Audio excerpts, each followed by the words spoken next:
Imagine a global collapse that didn't require weapons or fire. No sirens warned of its arrival, and no headlines marked its completion. And it was a silent, unnoticed replacement. Nobody noticed when love died. It was swapped for something cheaper, faster, and completely disposable. The world kept spinning as if nothing had been buried, even as people stopped wanting each other and started using each other. Interaction itself didn't cease. It just changed its entire shape.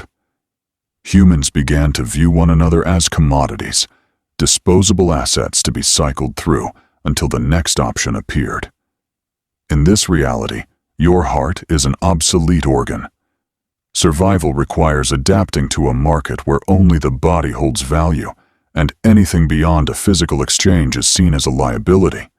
The rules of engagement are now purely mechanical. Connection has been stripped away, leaving only cold transactions.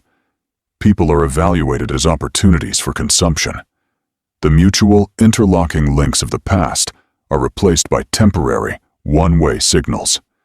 These arrangements exist only as long as physical want remains, a frantic turnover, leaving no stable trace behind. You are no longer a person to be known. You are an option to be utilized until a more convenient alternative appears. This society runs on a collective avoidance of anything beneath the surface. People have trained themselves to want only what can be seen and taken quickly. Staying with someone requires seeing them fully, the pain, the mess, and the complexity of who they are becoming. That depth is terrifying to a world that only values the immediate and the easy.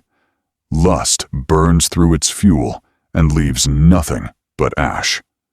Love was the only thing capable of sustaining its own weight, but this world decided that kind of endurance was a weakness.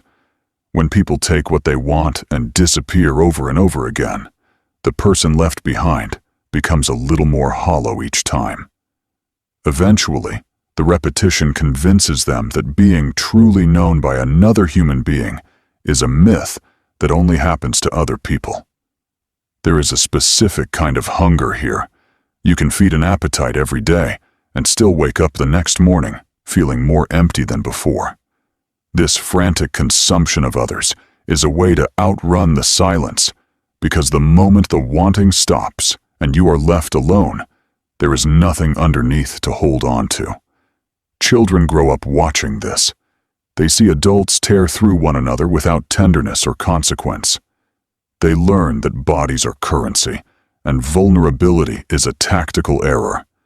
They enter the world already broken and call it being realistic. By the time they are adults, they are structurally incapable of looking for anything beyond the superficial surface. Look at your world now. This isn't a distant fiction. Count how many people you know who are confusing being desired with being loved. Look at how many are lying next to someone tonight and feeling completely invisible because only their body is being acknowledged. This world is already here. It has already been normalized. An entire generation is being convinced that wanting someone's body is the same thing as valuing their existence. One of those things builds a life. The other just burns through people until there is nothing left to want. Those who are still looking for something real, for the kind of love that actually sees them, are getting quieter. They are being squeezed out of a world that no longer makes room for them. A species that forgets what it was built for often mistakes this frantic consumption for freedom.